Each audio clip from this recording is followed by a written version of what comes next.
autoridades indígenas del suroccidente.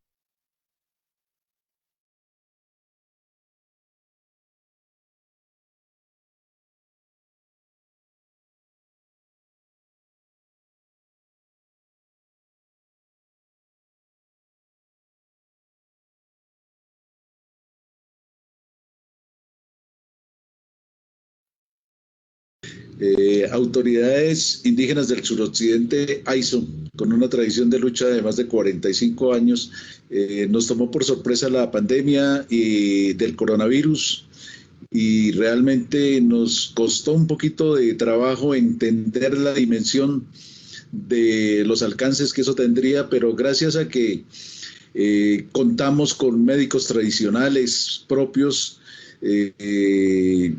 gracias a ellos logramos pensar y entender que con la medicina propia podríamos enfrentar de alguna manera esta situación. Inicialmente, una de las medidas que toman nuestras autoridades en los territorios es la de hacer un control territorial. Para nosotros existe el contexto de las guardias cívicas, porque se usan coyunturalmente.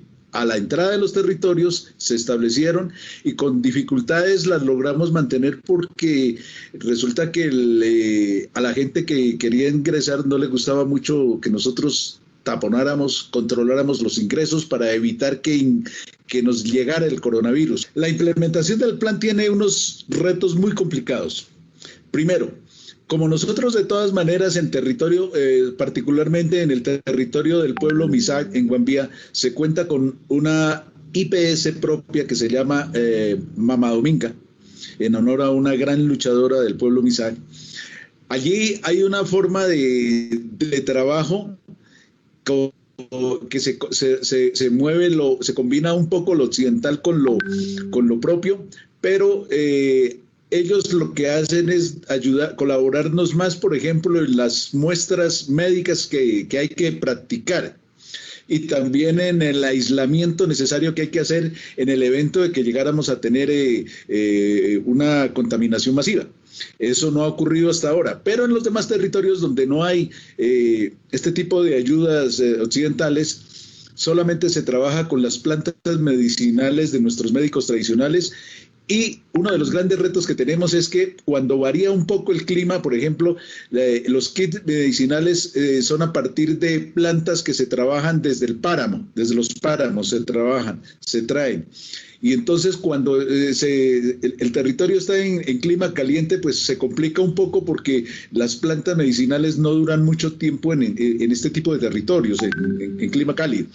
Otro de los retos que tenemos es la parte económica. La parte presupuestal no es boyante en nuestros pueblos y entonces la necesidad es de que haya un apoyo financiero más allá por parte del Estado que no se ha logrado realmente porque lo que han dado es una cosa de asistencialismo.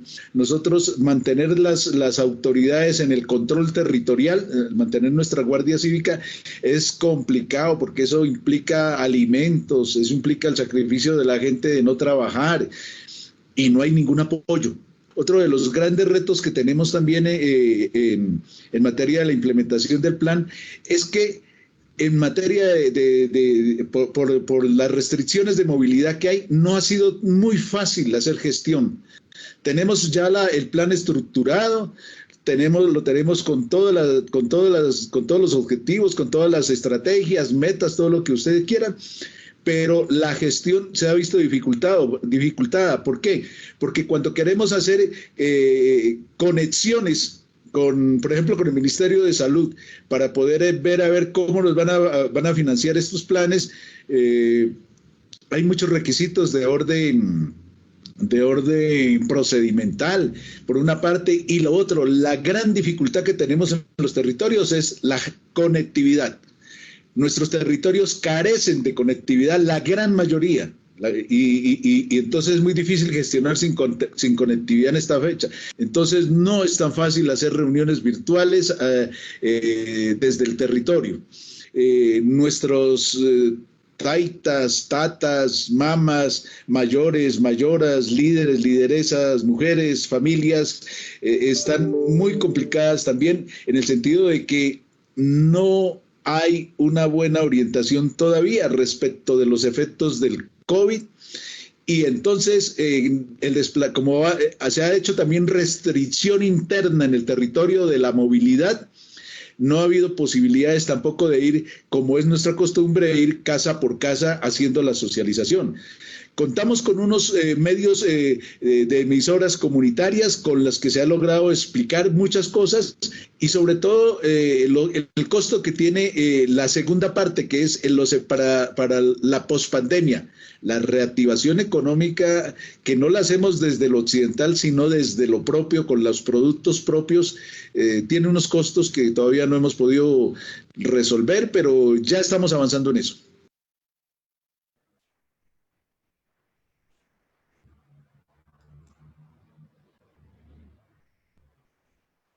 Buenos días, bienvenidos y bienvenidas a el cuarto y último diálogo de la serie nacional sobre grupos étnicos y COVID.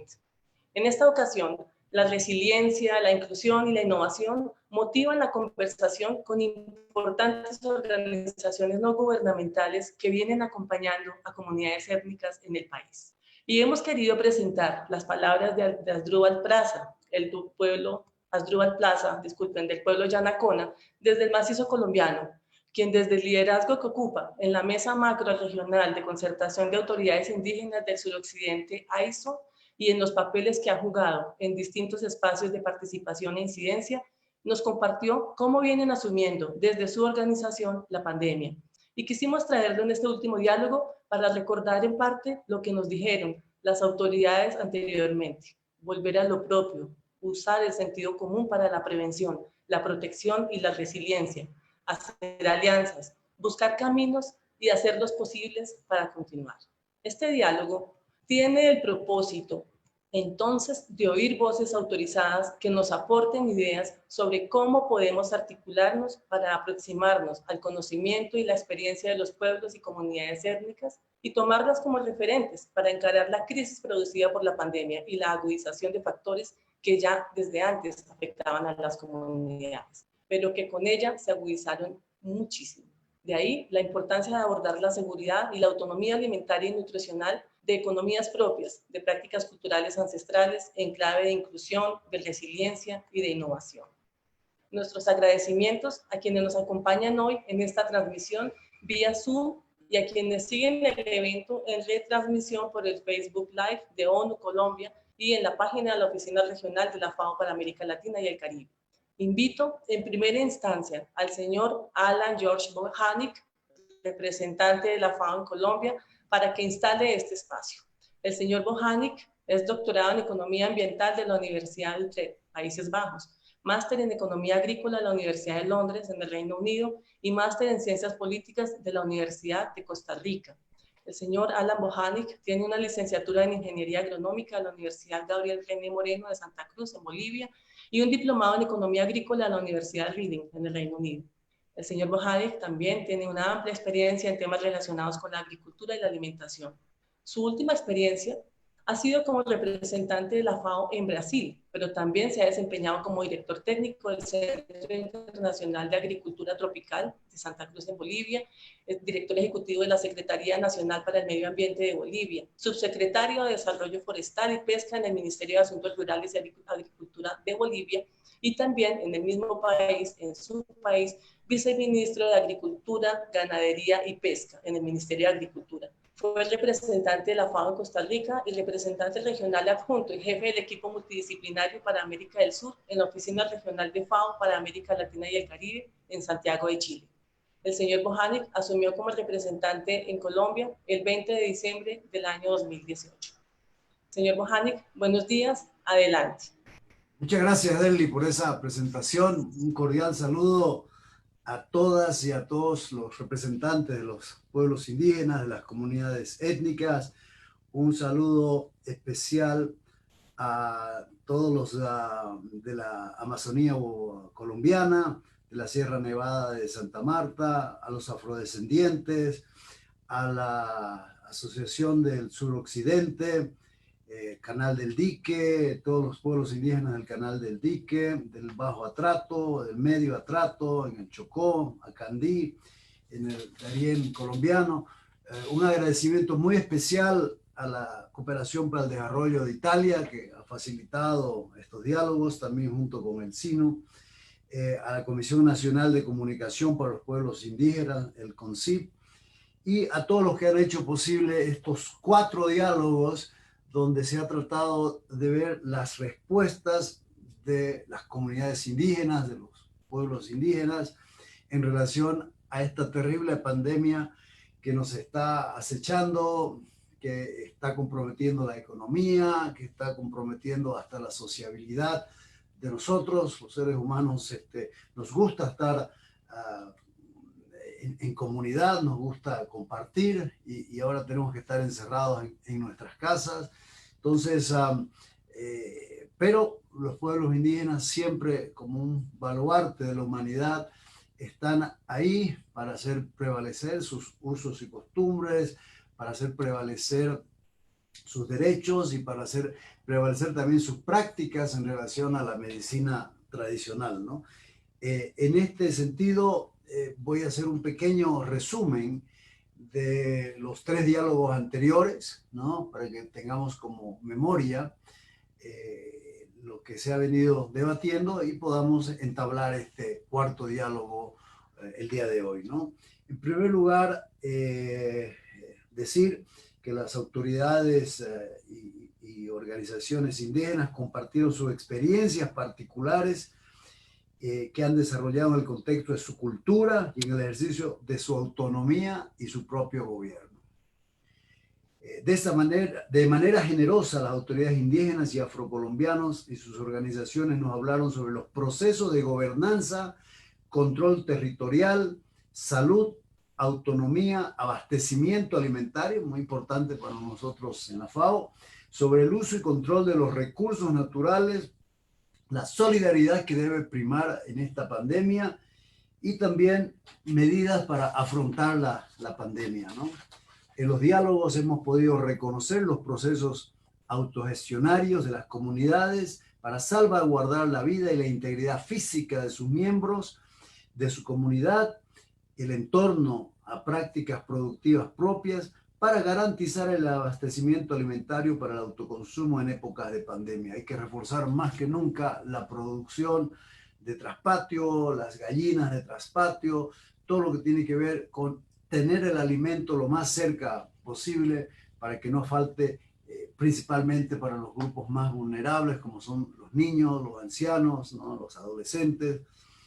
Y por supuesto, no olvidarse nunca de la protección de los recursos naturales y retos en relación con la articulación interinstitucional con los diferentes niveles de gobierno, especialmente con nivel municipal y departamental. Las organizaciones étnicas nos contaron del esfuerzo que hacen las comunidades por reactivar sus economías desde lo propio y a través de soluciones basadas en la naturaleza. También nos contaron sobre cómo han desarrollado sus sistemas de monitoreo territorial para saber en tiempo real la situación de los contagios en los pueblos indígenas. O sea, hay todo un sistema en pie por parte de los pueblos indígenas. Afros e indígenas nos han invitado a recuperar el sentido de la vida, a volver al origen, a entender el valor de la solidaridad entre pueblos, a cultivar y darle un lugar estratégico a las semillas ancestrales y a los canales propios de distribución de alimentos, a recuperar la salud. Los conocimientos ancestrales y la medicina tradicional han sido vitales para enfrentar la pandemia. Nos recuerdan que los humanos somos parte de la naturaleza y que debemos conciliar los sistemas de producción tradicional con los occidentales, buscando siempre darle un lugar apropiado al otro, respetar la tierra y armonizar el universo. Esta serie de diálogos que cierra hoy, abriendo un espacio a las organizaciones de la sociedad civil, desde hace varios años trabajan con comunidades indígenas y afrocolombianas a lo largo del país. Esperamos hoy nutrir este diálogo de saberes que se reconoce los procesos autogestionarios, la capacidad de adaptación a las nuevas realidades y de resiliencia ante la pandemia. Este es un breve relato de los temas que se han venido debatiendo en los 3 anteriores diálogos, pero también quisiera brevemente mencionar algo sobre la estrategia de la FAO, si bien después vamos a tener algo más en profundidad. La oficina de FAO para América Latina tiene una oficina dedicada a temas indígenas, a temas afro, y básicamente basamos nuestro accionar en 3 grandes lineamientos que quisiera mencionar. En primer lugar, las condiciones para hacer efectivo el derecho humano a la alimentación, es decir, en la población étnica. ¿De qué manera podemos ejercer el derecho que todos los seres humanos tenemos a que no nos falte la comida? Y en el caso de los pueblos indígenas, por supuesto, temas de legislación, regulaciones, temas de reconocimiento de los aspectos nutricionales, la dieta campesina, la dieta indígena, la dieta que tiene que ver con respetar la cultura, pero también ver los valores nutricionales de esos alimentos y cómo complementamos buenas dietas culturalmente aceptables con, obviamente, ricas en nutrientes. También todos los temas que tienen que ver con reconocimiento de los aspectos de patrimonio genético, los temas que tienen que ver con reconocimiento de las distintas prácticas ancestrales que se tienen como prácticas totalmente válidas, y no solo válidas, sino también dignas de ser promovidas dentro de lo que es el patrimonio indígena. También como un segundo eje de la estrategia está el derecho a vivir en el territorio según la cultura propia, según la propia gobernanza, sistemas de producción y las urgentes transformaciones institucionales, ¿no? Eso también pasa por la promoción del reconocimiento de la buena gobernanza por parte de los pueblos indígenas, triviales, afros, el apoyo a estrategias para el análisis y la promoción de sistemas alimentarios, y también el impulso a políticas, programas y servicios rurales adaptadas a la cosmovisión, adaptada a las formas de tenencia, a las formas y sistemas productivos en el marco de la conservación de los recursos naturales y, por supuesto, de los servicios ecosistémicos. Finalmente, el tercer eje de la estrategia de la FAO en relación a pueblos indígenas está la promesa de futuro que representan los pueblos étnicos. Básicamente quiere decir encontrar alternativas contra muchos de los males que aquejan el modelo de desarrollo capitalista, el modelo de desarrollo que básicamente está degradando el medio ambiente, cómo encontrar sistemas alternativos basados en la sabiduría ancestral, ¿no? En este sentido, muy importante el apoyo a iniciativas de financiamiento que tienen que ver con mitigación del cambio climático, el apoyo y promoción a la generación de políticas de gestión de riesgos ante desastres naturales, manejo sostenible de la tierra, colaboración con pueblos indígenas y tribales en el aprovechamiento sostenible, la conservación y la restauración de los recursos forestales. Y finalmente, en este tercer eje de la estrategia, apoyo a los pueblos indígenas y tribales a desarrollar e implementar planes de manejo marino-costeros, obviamente en las zonas marino-costeras, ¿no?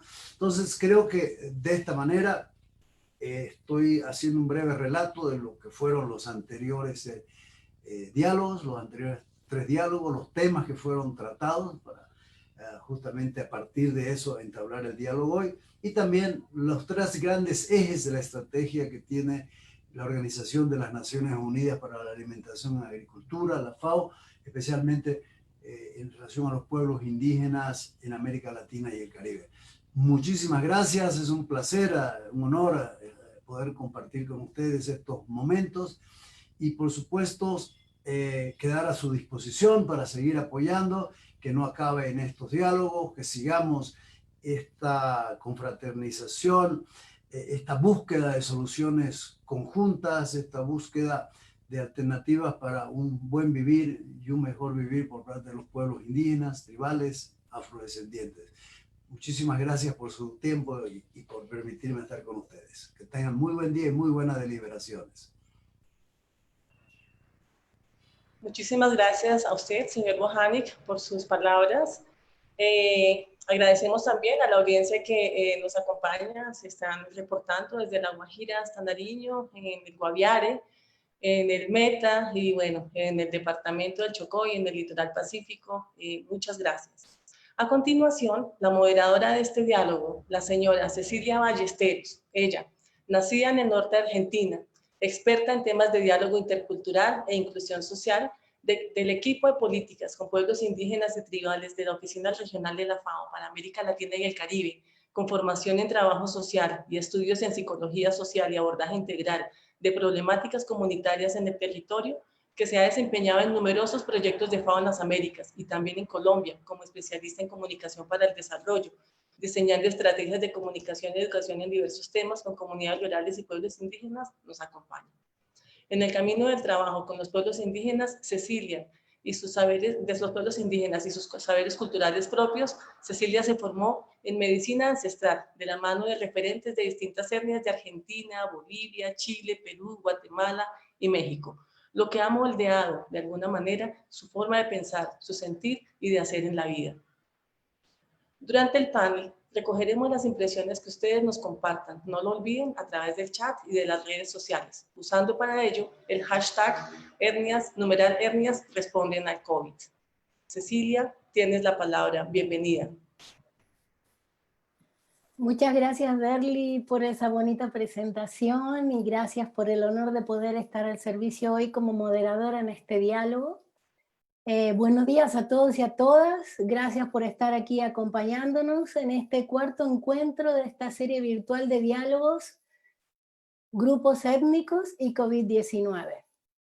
Permítanme primero saludar a todas las personas que están conectadas y que se acercaron a compartir en este intercambio. En primer lugar, a ustedes, mujeres y hombres de las diferentes etnias, indígenas y afros, que están en sus territorios u organizaciones y que desde allí están escuchando y acercando también sus preguntas a través del chat, sus opiniones. También saludamos a las personas que a través de múltiples organizaciones sociales o de los gobiernos impulsan y acompañan el trabajo con los pueblos indígenas y afrodescendientes, creando nuevas oportunidades y estrategias para el bien vivir.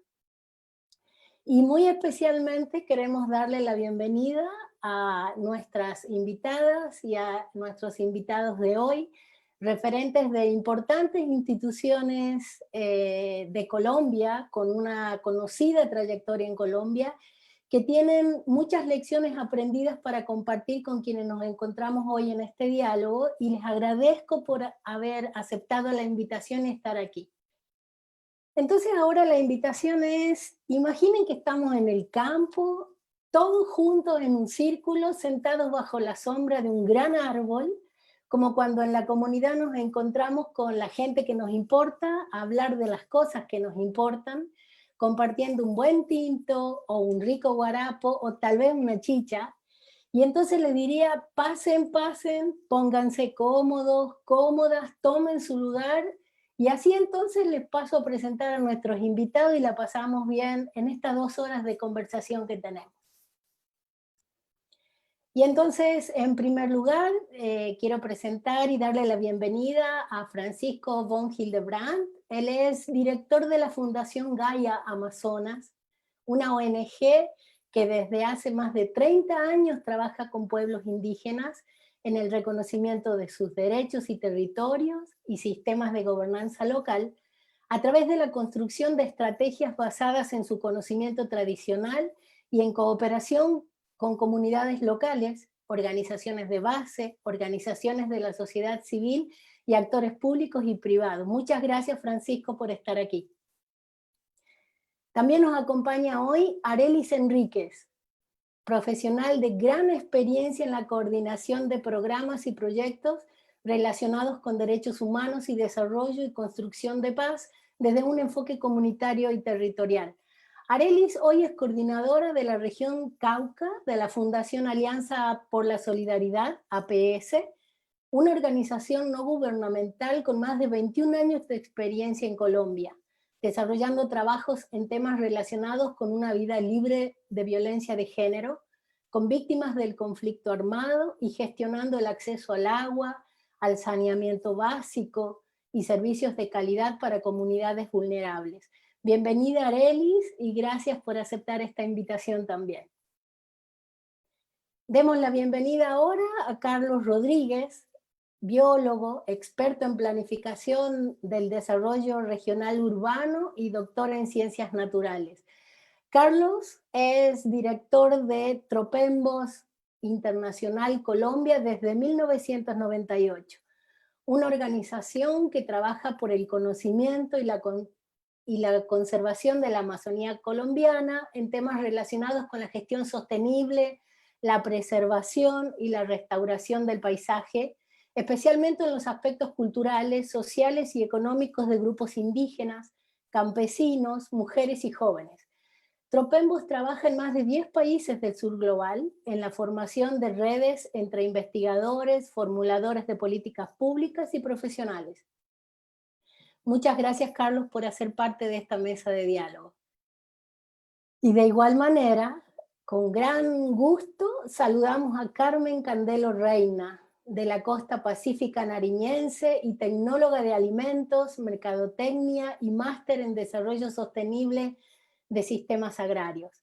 Carmen actualmente se desempeña en el Fondo Mundial para la Naturaleza, WWF Colombia, como punto focal para las políticas sociales en la conservación y gobernanza y coordinadora de procesos de salvaguardas ambientales y sociales en paisajes prioritarios de los complejos ecorregionales del norte del Amazonas, el Orinoco, los Andes y el Pacífico.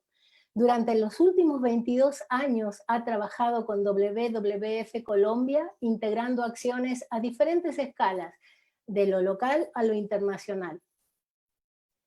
Y finalmente, permítanme presentar y saludar a Darío Mejía, designado por las organizaciones indígenas de Colombia ante el Foro Permanente para las Cuestiones Indígenas de Naciones Unidas. Darío es el segundo dirigente indígena colombiano en llegar al Foro Permanente. Él es dirigente indígena perteneciente al pueblo zenú, ex consejero de Educación de la Organización Nacional Indígena de Colombia, ONIC. Y hoy tenemos el gran honor de tenerlo como la persona que nos ayudará a hacer conclusiones de este diálogo, a sacar los aprendizajes y reflexiones medulares de lo que conversemos aquí y a orientarlos para sacar el mayor provecho y que sean insumos útiles y potentes para las acciones con los pueblos indígenas y afrodescendientes y con pertinencia cultural. Muchas gracias, Darío, por aceptar esta invitación también. Y para conversar, quiero compartirles, como nos decía Derli al principio, que este diálogo está organizado en 2 bloques temáticos y un espacio para las conclusiones. Entonces vamos a tener un primer bloque en torno al tema de gobiernos y comunidades étnicas enfrentando la pandemia, y un segundo bloque en torno al tema resiliencia y sistemas agroalimentarios. Y dirán, ¿qué es la resiliencia? Y entonces entendemos como esa capacidad que tenemos para sobreponernos a momentos de crisis, a momentos más difíciles, adaptarnos a las nuevas situaciones y recuperarnos frente a la adversidad. Entonces sobre eso vamos a hablar hoy en el segundo bloque, la resiliencia y los sistemas agroalimentarios. Entonces, para comenzar, les animo a participar en las redes sociales con el hashtag Etnias Responden al COVID, y también en este chat con sus comentarios, preguntas, y cuéntenos desde dónde se están conectando, desde dónde están participando en esta rueda a la sombra de este enorme árbol que nos cobija hoy para poder comenzar. Muy bien, y entonces vamos con el primer bloque sobre los gobiernos y comunidades étnicas enfrentando la pandemia. Como antes señaló el señor Boyanik, las autoridades y organizaciones étnicas que nos han contado en los otros diálogos acerca de su trabajo permanente para afrontar la pandemia generada por la COVID-19 mediante acciones orientadas al fortalecimiento de sus sistemas agroalimentarios, sus economías propias, su medicina tradicional, sus estrategias para proteger el ambiente y para plantear diferentes alternativas. Pero no cualquier alternativa, sino esas alternativas basadas en la naturaleza, sensibles a la naturaleza, conscientes y respetuosos de los ritmos de la naturaleza. También, como nos contaba Asdrúbal Plaza del pueblo Yanacona, nos comentaba que las comunidades han desarrollado y robustecido sus mecanismos de gobernanza y de control territorial, adaptándose a las nuevas realidades y mostrándonos una vez más su capacidad de resiliencia.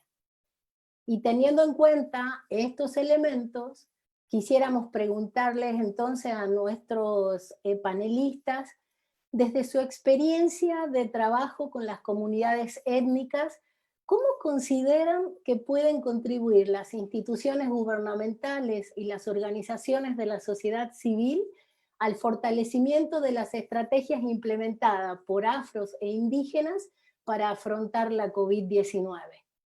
Y entonces le damos la palabra en primer lugar a Francisco von Hildebrand de la Fundación Gaia Amazonas. Francisco, por favor. Muy buenos días, gracias Cecilia. Y buenos días a todos y a todas que nos están escuchando, que se unieron a este webinar sobre COVID con pueblos indígenas. Yo soy Francisco von Hildebrand. Como Cecilia, gracias por la introducción.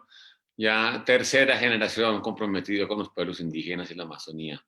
Yo creo que Alan hizo en el resumen también que comentó de las reuniones anteriores, el COVID tiene un reto que va mucho más allá de la crisis humanitaria ahorita y que toca todos los aspectos de lo que se entiende como un modelo de desarrollo, toca lo social, toca lo ambiental, toca lo político, toca lo económico. Yo creo que pensar en estrategias, apoyar las estrategias de las comunidades y gobiernos indígenas, es por un lado atender la realidad de ahorita, pero también repensar otra vez estos territorios y repensar de nuevo este modelo que nos ha llevado a la situación donde estamos. Yo estoy convencido que ninguna cultura tiene la respuesta a absolutamente todas las preguntas y que es precisamente unidos en la diversidad que podemos innovar y construir. Y esto es lo que necesitamos ahorita en este tiempo del COVID también. ¿Cómo pueden aportar las ONGs y el gobierno al fortalecimiento de las estrategias de los pueblos indígenas? Por un lado es apoyando directamente, pero por otro lado también es facilitando esta construcción conjunta, unidos en la diversidad. ¿Cómo podemos innovar y encontrar soluciones a un problema que hoy se nos presenta y que no se va a ir? Esto no es cuestión de un pico, de unas semanas. El Amazonas no es Leticia, y lo que escuchamos en los medios, que en Leticia está mejorando el pico, el Amazonas es 42% del país. Y cada territorio indígena necesita también una estrategia diferente.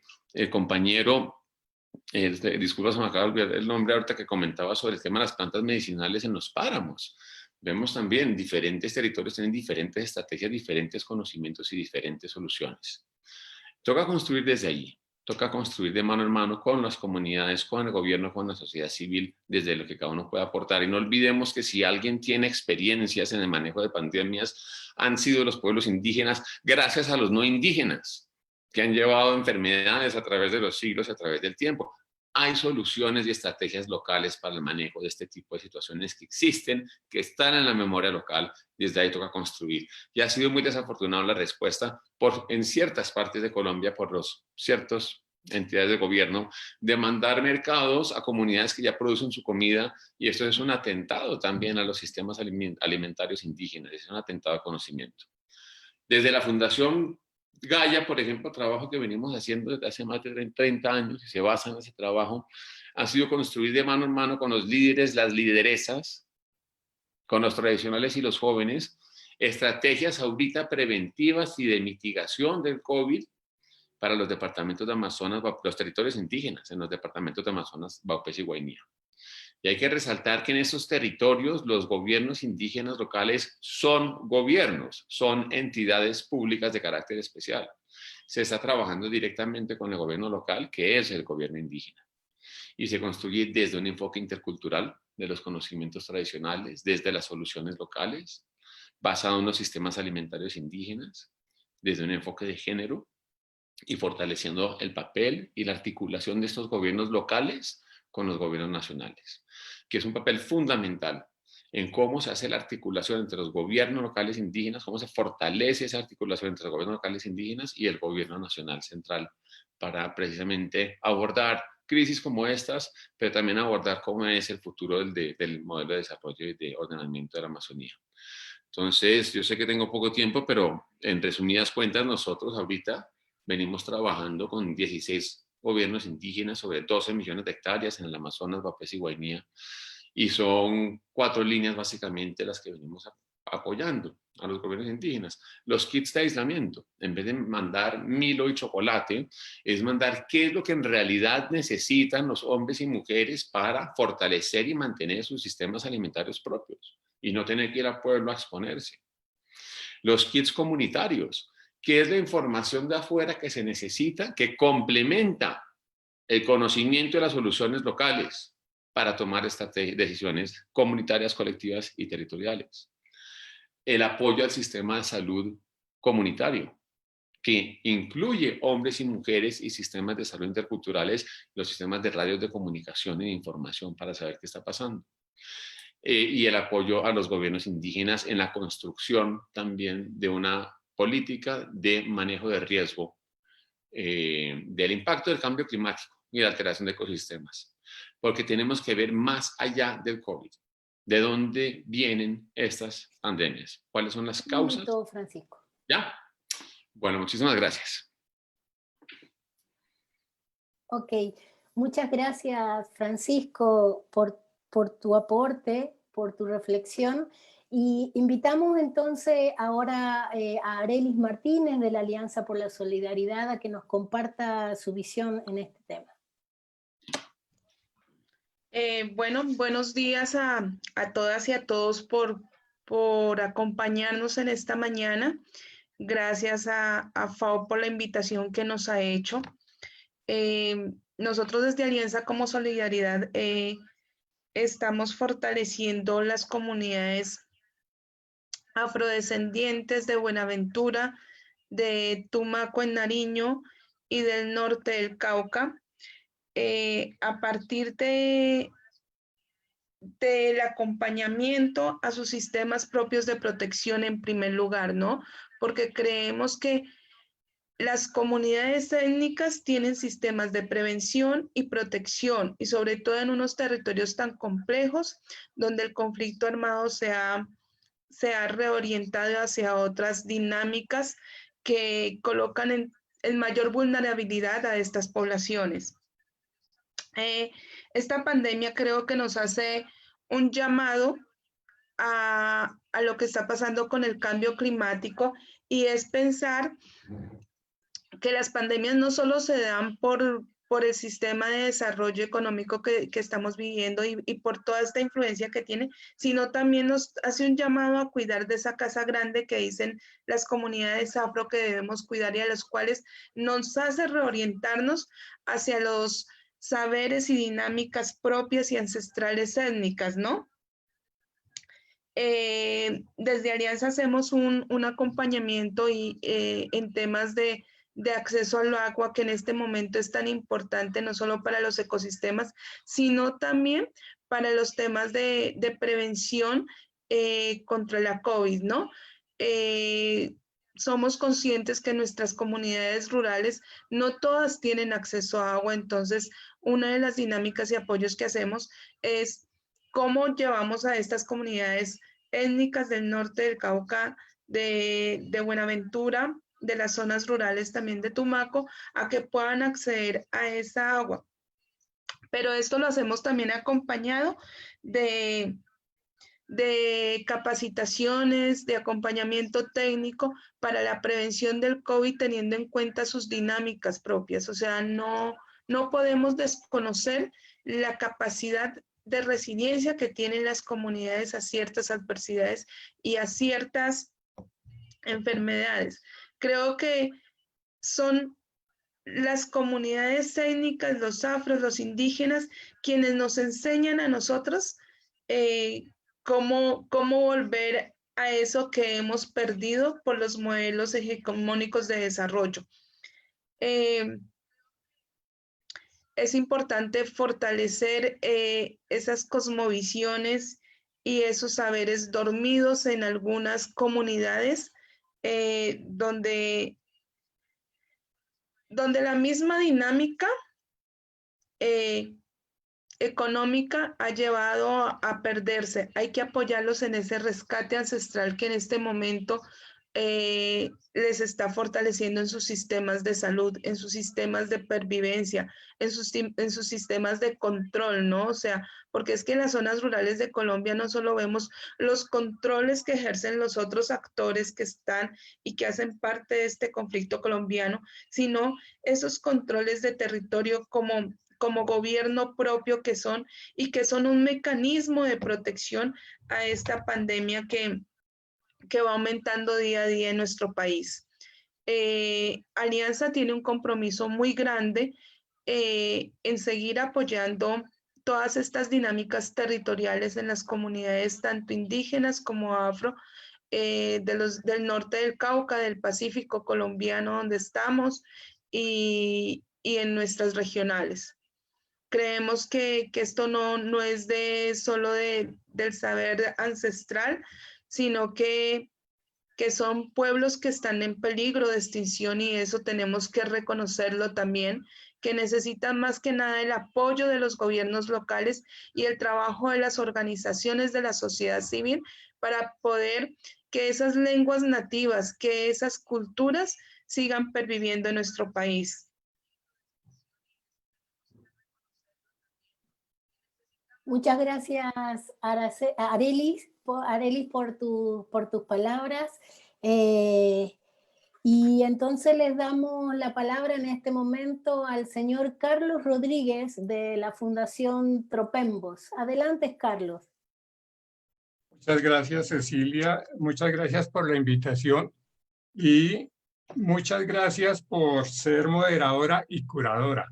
Y en el ámbito de la invitación a dialogar debajo del árbol, en eso me voy a centrar, porque sí es muy interesante cómo se ha podido abordar el tema desde todas las dimensiones y cómo está bien abordado. Lo que se contaba en los videos, lo que nos contó el señor Bojanik en su resumen, el tema está bastante bien abordado y tiene todas sus dimensiones.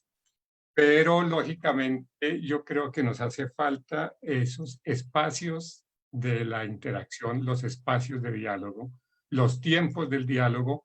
Este COVID nos ha permitido reaccionar también a las ONGs de una manera activa y conjunta. Apenas salió el problema del COVID, de inmediato la OPIAC, la Organización de Pueblos Indígenas de la Amazonia, convocó a toda una serie de organizaciones de la sociedad civil y de inmediato hubo una reacción y se formó un consorcio de ONGs para apoyar las iniciativas de la OPIAC de manera inmediata. Eso fue muy bonito y esa es la ventaja que tenemos las ONGs. Las ONGs tenemos pues la incidencia a nivel de políticas cuando uno quiere que se vayan adecuando las políticas, pero ya hay también mucha apertura desde la política para la atención intercultural, que es un tema que se ha venido trabajando desde años y que de una u otra manera ha avanzado en algunos sitios en mayor o menor medida. Pero lo que sí necesitamos de esta atención intercultural es ese énfasis en lo local, que es en lo que las ONGs tenemos la incidencia y la acción directa. ¿Y qué hacemos desde aquí? Resaltar el conocimiento que hay. De las medidas que se expresan para el COVID, una es la cuarentena. Así que la mayoría de pueblos indígenas en la Amazonia han vivido en cuarentenados durante toda la vida. Porque ese aislamiento y su baja comunicación han sabido vivir en cuarentena, han sabido vivir en el aislamiento y nos han dejado muchas lecciones. Ya Francisco Hildebrand nos mostró cómo son expertos en abordar pandemias y en aislarse, y cómo son expertos en establecer toda una parte de prevenciones y los expertos en manejar también el mundo de los animales. Si el COVID viene del mundo de los animales, ese conocimiento que tienen los indígenas para las prevenciones, las restricciones, las dietas y el uso de medicinas, eso ha sido lo que también les ha permitido reaccionar de manera efectiva frente al COVID. Y uno ve con gran alegría que en las comunidades aisladas, relativamente aisladas a donde ha llegado el COVID, no ha pegado tan duro. Han podido reaccionar muy bien, no ha habido tantos muertos tampoco como uno estaba proyectando, ¿no? Las comunidades han podido reaccionar y en todas partes del mundo. Nosotros tenemos también en Indonesia, Vietnam, en Congo. Es increíble que en todas las comunidades locales todos han acudido a la medicina tradicional y aseguran que eso ha sido bastante eficiente para enfrentar el COVID. Eso también son buenas noticias. ¿Por qué? Porque nos establece la necesidad de mejorar el diálogo. Necesitamos tener un diálogo de saberes mucho más activo y mucho más proactivo con la institucionalidad, con las comunidades, con las organizaciones indígenas, y que a través de ese diálogo ya estructurar en los sitios a nivel bien local todas estas políticas, acciones y buenas intenciones que tenemos de la atención intercultural. Y solo retomando de las acciones de las ONGs, también ha habido una muy buena reacción para lo que se llaman los kits de aislamiento. Eso fue muy rápido a lo que se llegó y casi todas las ONGs en la Amazonia reaccionaron de manera inmediata, bonita y muy útil para apoyar a las comunidades indígenas en que se mantengan en su aislamiento solo con lo que necesitan adicional del mundo de afuera, porque con su conocimiento, con su interacción con el medio, nos han demostrado que se puede vivir en aislamiento y que se pueden enfrentar las pandemias de muy buena manera. Muchas gracias, Carlos. Gracias por sus palabras. Y vamos a invitar entonces a nuestra panelista Carmen Candelo del Fondo Mundial para la Naturaleza WWF Colombia. Adelante, Carmen. Muchísimas gracias, Cecilia, por invitarme a este momento a participar. Agradezco a todos los organizadores. Un saludo especial a los panelistas con los que estamos compartiendo esta mañana y también un saludo a toda la audiencia que nos escucha en este momento. Pues si bien es cierto que la pandemia puede afectar y está afectando a toda la humanidad sin discriminación, debemos tener en cuenta que en sociedades tan desiguales como la nuestra, la sociedad colombiana, hace que el impacto también sea desigual, poniendo en mayor riesgo a los grupos que históricamente han estado excluidos y marginados. Al respecto, podemos tener en cuenta de la desigualdad el índice de pobreza multidimensional, por ejemplo, mientras que en el Alto Baudó, en el Chocó, es del 90.6%, pues en Envigado, Antioquia, es apenas del 4.9%. Eso deja ver pues una brecha muy grande de inequidad y de desigualdad. Se requiere entonces que haya una especial atención a quienes están viviendo esta pandemia con mayor presión por la pobreza y exclusión. Yo me voy a referir más a la costa pacífica, aunque WWF tiene trabajo en la Amazonía, pero creo que hay bastantes representantes aquí de la Amazonía, entonces voy a referirme más a los casos en el Chocó. Pero también este tiempo desafortunado ha mostrado la enorme capacidad de las comunidades para enfrentar la crisis, tal como lo han comentado mis compañeros anteriores, de manera organizada, solidaria, resilientes, y quiero resaltar algunos ejemplos en donde resalto el valor de la organización comunitaria, de la acción colectiva, sobre todo fundamentada en el ejercicio del gobierno propio local. En este caso, varios consejos comunitarios del Pacífico crearon sus protocolos de seguridad sustentados en los derechos del gobierno, en los decretos que el gobierno nacional expidió, en particular el Ministerio del Interior, y también fundamentado en sus reglamentos internos, reglamentos que WWF ha ayudado a construir, que es una norma de gobierno propio. Y en este caso, por ejemplo, Cocomasia, además de Cocomasia es el consejo comunitario mayor más grande que tenemos en el país, son 124 consejos comunitarios locales, tienen alrededor de 800.000 hectáreas en el Atrato. Entonces, esta comunidad ha logrado crear sus propias estrategias para poder, digamos, enfrentar la crisis. Han prestado asistencia técnica a los productores de arroz, por ejemplo, tienen Asprodema, que es una dentro de la organización, una asociación productora de arroz del Atrato, y han prestado la asistencia técnica a través de la radio, el WhatsApp, redes sociales, pero esto también se enfrenta con el tema de la comunicación que mencionó en la introducción la persona que hizo la introducción. Entonces, la comunicación es un tema vital en estas comunidades que, pues, como menciona Carlos, al igual que la Amazonía y el Pacífico, pues históricamente son aisladas. Yo soy del Charco Nariño, soy de un municipio bastante apartado y las comunicaciones, pues sé de qué estoy hablando cuando hablo del aislamiento. Por ejemplo, Cocomacia se está preparando ahora para una gran cosecha de arroz, pero están en diálogo con las instituciones públicas, en diálogo con la gobernación y con los municipios para poder concretar todos los insumos que necesitan para procesar estas 500 toneladas de arroz que vienen. También hay un ejemplo en Bojayá, de las plataneras de Bojayá, que lograron producir en la pasada cosecha 20 toneladas de plátano, las plataneras de Bojayá. Otro ejemplo es en Bahía Málaga. Las comunidades cancelaron el turismo, que es la actividad de la que vive, y se organizaron para atender la pandemia. Santiago Valencia, el representante legal, me decía que el tema de la reflexión profunda para ellos en esta crisis es la seguridad alimentaria y el trabajo colectivo para enfrentar la crisis.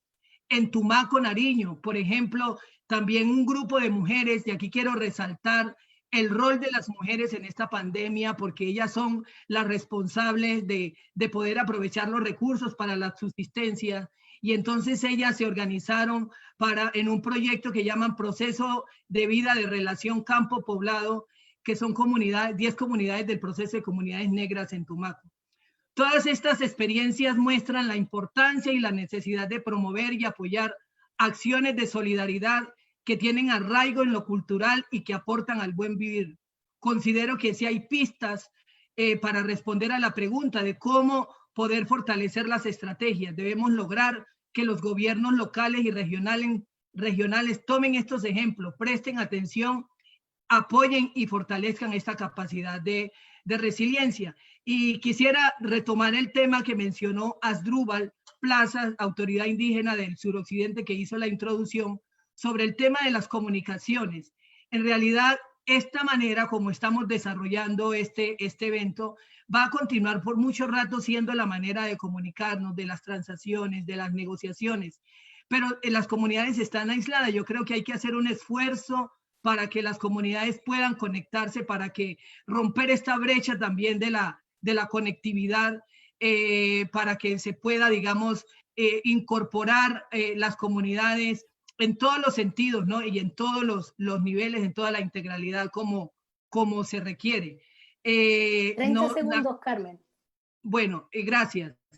Entonces, y por último, quisiera resaltar también el valor de las alianzas entre las instituciones y las instituciones, y fortalecer esos lazos de alianza entre la institucionalidad y las comunidades locales.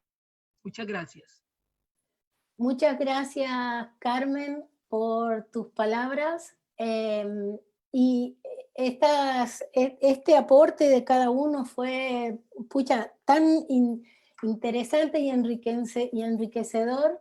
Y aquí entonces me gustaría rescatar algunas ideas para que nos sirvan como plataforma para continuar construyendo este conocimiento entre todos.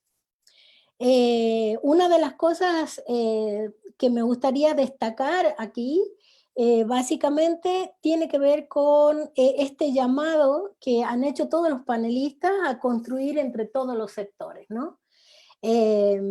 A integrar entre los gobiernos locales, de las comunidades étnicas, afrodescendientes y comunidades indígenas, con también los gobiernos centrales, apuntando a rescatar sus saberes propios y ancestrales, destacando esa sabiduría que tienen en el ADN de poder responder a estos momentos de crisis, a esto de saber aislarse y cómo poder sobrevivir en eso, y también el llamado a aunar esfuerzo, a hacer alianzas, y en esas alianzas que todo lo que se acuerde para hacer desde esas alianzas, desde el mundo no indígena, digamos, para poder trabajar con el mundo indígena y las comunidades afrodescendientes o comunidades étnicas. Muy importante también la mirada de la interculturalidad, el respeto a la autodeterminación, y al tema de asegurar también, bueno, el enfoque de género, y también asegurar los bienes básicos, como los servicios básicos como el acceso al agua, y destacaban también los panelistas el tema de la necesidad de la comunicación y de los sistemas de comunicación para poder permear ese aislamiento en alguna medida. En este sentido, entonces, con estas ideas básicas, que seguramente los vamos a seguir trabajando luego, quisiera llamarles de nuevo a que sigan participando en las redes sociales, haciendo uso del hashtag etnias, responden al COVID.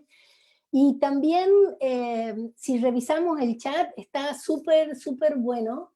La participación también nos hacen notar esto de poder utilizar un lenguaje más inclusivo, hablando de comunidades étnicas, hablando de comunidades indígenas y de comunidades afrodescendientes, para que la inclusión sea verdadera en el diálogo.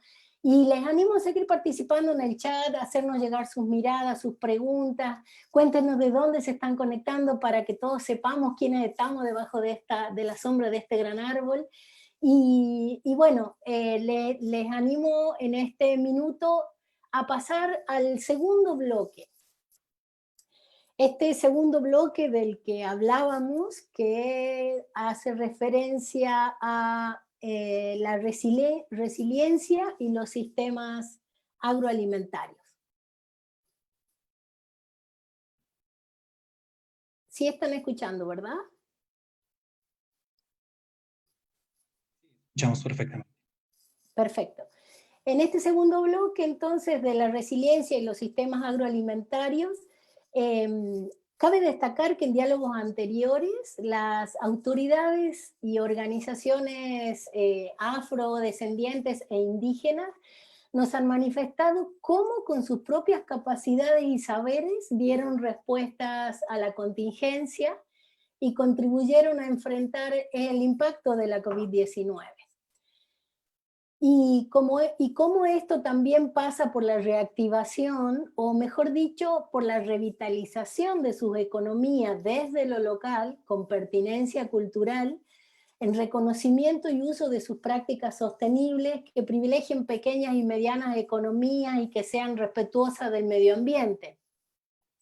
En este sentido, es que invito a nuestros panelistas a reflexionar y a compartir su mirada en torno a esta pregunta.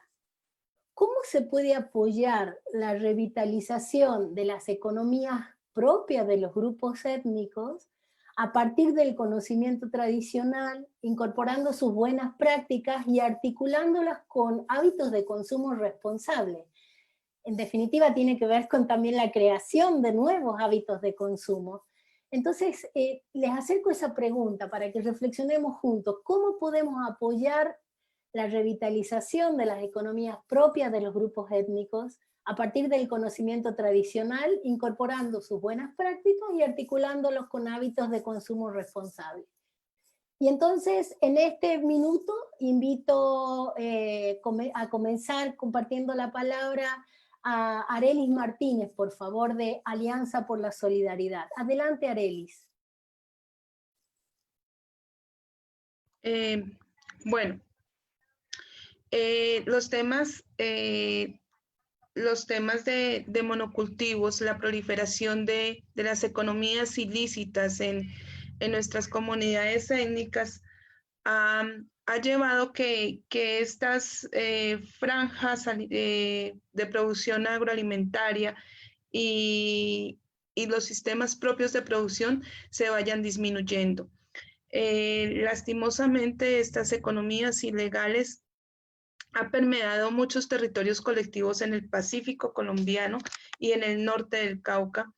Sin embargo, creemos que la lucha que ha hecho las comunidades afro por sostener sus sistemas agroalimentarios, por tener sus huertas caseras, sus cultivos de pan coger en estas épocas, ha hecho también que organizaciones como Alianza y otras organizaciones que estamos en el territorio haciendo actividades de sistemas alimentarios y demás, nos llamen a tener en cuenta esos sistemas propios de producción que llevan a fortalecer sus economías propias, unas economías que son del intercambio de productos, de la mano prestada, de lo que los indígenas nariñenses llaman de la payagua o de que los indígenas caucanos llaman el trueque y que los afros lo llaman intercambio de productos.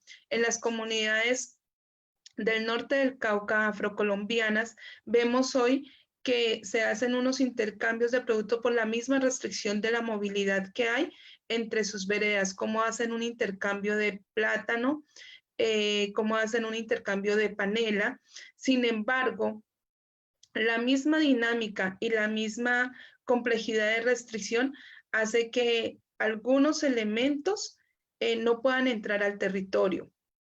Y este es un llamado a los cooperantes también para que fortalezcamos estos sistemas de producción que van acompañados no solo de la semilla propia, no solo de los sistemas de las aves de corral o de los animales de especies menores, sino también que hagamos un acompañamiento técnico que permita que estos sistemas agroalimentarios fortalezcan sus sistemas de resiliencia en esta época de pandemia y que no solo se ve reflejado para poder que tengan su alimento como un derecho que tienen las comunidades rurales y que tenemos todos en el mundo. Las comunidades étnicas nos han enseñado que ellas son las que proveen los alimentos de todos nosotros y que tal vez en esta época, en las zonas urbanas, algunos productos se han visto disminuidos, productos que son producidos, valga la redundancia, por las comunidades indígenas y las comunidades afro. Y nos han enseñado que si tenemos y volvemos a nuestras huertas caseras, a nuestros cultivos de patio, podemos rescatar, podemos pervivir, podemos generar sistemas de intercambio comunitario que fortalecen las economías propias, unas economías de solidaridad que creo que más que una economía neoliberal es una economía que nos vuelve y nos lleva a rescatar esos sistemas que siempre han tenido las comunidades étnicas y que se han ido adormilando por todos estos sistemas de desarrollo que implementamos desde los gobiernos nacionales y locales. Ese fortalecimiento nos enseña también que sobrevivir en épocas de pandemia, que sobrevivir en territorios confinados, es a partir de esta producción, es a partir de estos sistemas orgánicos, a partir de no necesitarlos. Lastimosamente hoy nos hemos acostumbrado a utilizar agroinsumos para poder tener los cultivos, pero hoy las comunidades nos hacen un llamado y es, nosotros podemos producir teniendo cultivos orgánicos. ¿Cómo podemos hacer un control de malezas, un control de plagas a partir de los caldos microbiales o a partir de los abonos orgánicos o a partir de ese control manual que los ancestros hacían y que lastimosamente nosotros hemos ido cambiando sus tradiciones y su cultura productiva por lo que creemos la tecnología y los avances técnicos han llevado. Entonces, ese es un llamado a nosotros también los cooperantes a decir que hay que fortalecer estos sistemas para que en estos territorios rurales los alimentos vuelvan a producirse y esas economías ilegales se conviertan en cierto momento como un eje no de generación de ingresos, sino que al producir sus alimentos en sus franjas agroalimentarias, estamos llevando a hacer unos ingresos por ahorro. Porque es que si no produzco, por ejemplo, la carne, pero si tengo las gallinas, estoy ahorrando para poder comprar algo de mi canasta familiar que me permite generar unos ahorros. Entonces, es mirar la economía desde la solidaridad, es mirar la economía desde el ahorro. Muchas gracias, Arelis. Qué bonito esto último que dijiste de mirar la economía desde la solidaridad. Qué bonito llamado, gracias. Invitamos entonces para continuar con este diálogo al señor Carlos Rodríguez. Por favor, Carlos Rodríguez de Fundación Tropembos, cuéntenos su mirada en torno a este tema. Muchas gracias, Cecilia. Y yo quiero comenzar, voy a hacer énfasis obviamente en los pueblos amazónicos, pero en el tema que tú propones de la resiliencia y los sistemas agroalimentarios. Si hay un sistema agroalimentario sofisticado en el planeta, son los sistemas de producción indígenas desde las chagras.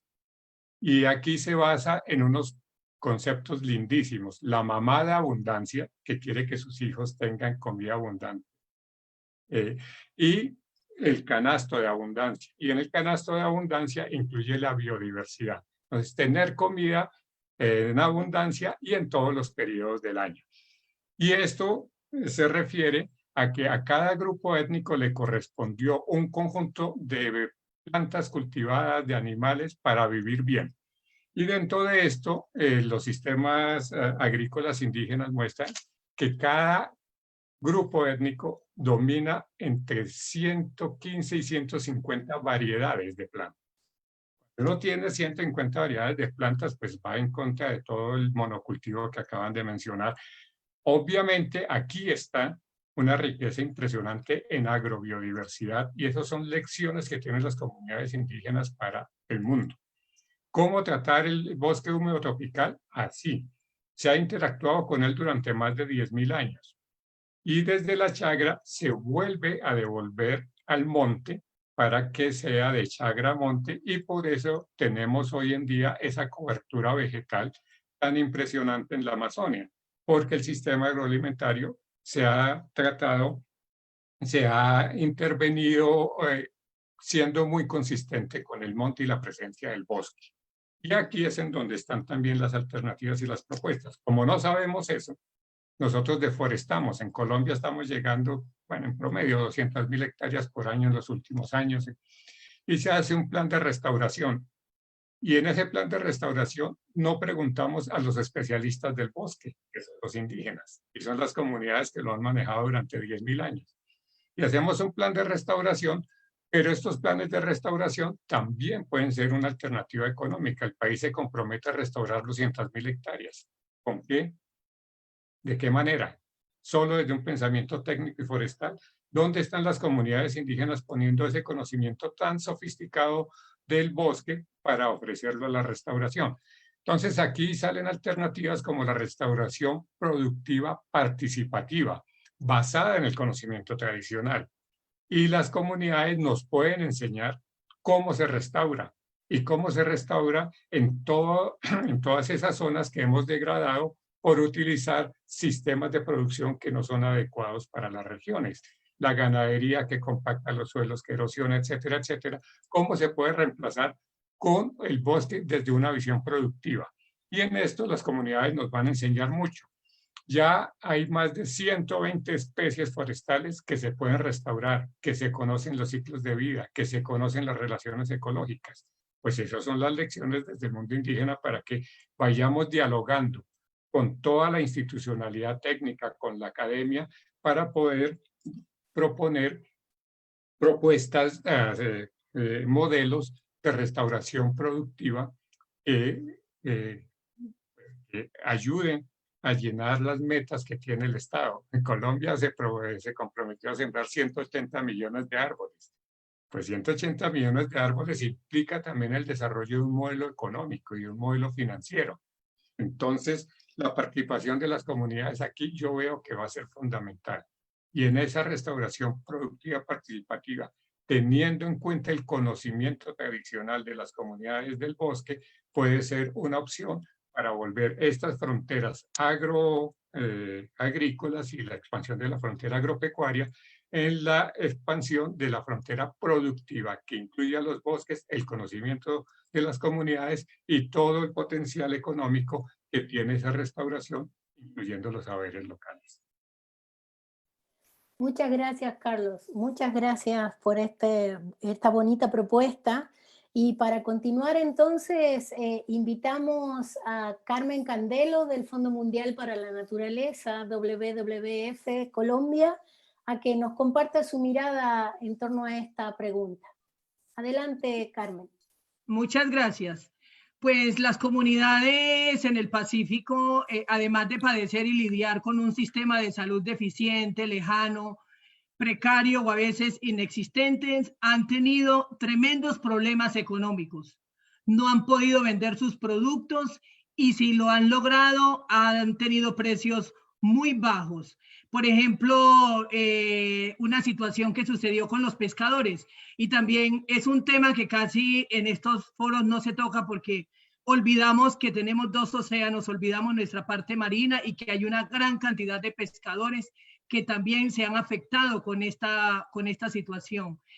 Me comentaban unos pescadores de Iscuandé que terminó la veda en marzo y empezó la cuarentena. Entonces llevaban todo el año en veda, respetando una veda, se levanta la veda y se encuentran con la cuarentena. Pues fueron a pescar y el camarón, el langostino, lo tuvieron que vender a precio de huevo, más o menos entre 60.000 o 50.000 pesos que vale un kilo de langostino, pues lo tuvieron que vender entre 27, 25, 30.000 pesos. Entonces esta es una pérdida muy, muy grande. En esta semana tuve la oportunidad de estar en una reunión con pescadores de la CEPA, que es la zona especial de pesca artesanal en el Chocó, y estaba la UNAD y estaban todas las instituciones y muchas comunidades, y yo les hacía un llamado de cómo están pensando en un plan de contingencia, porque cuando termine la pandemia, pues todos los pescadores van a ir a pescar, como pasa cuando termina la veda. Termina la veda y al día siguiente está lleno el mar de pescadores. Entonces eso puede generar una presión muy grande. Yo he conversado con algunos pescadores y dicen que se han recuperado las tallas, que se ve más diversidad. Sin embargo, pues estamos ante esta medida. Yo creo que esas son el tipo de cosas que la institucionalidad debe prever de mano de las comunidades, cómo enfrentar, cómo anticipar problemas que van a venir cuando termine la cuarentena.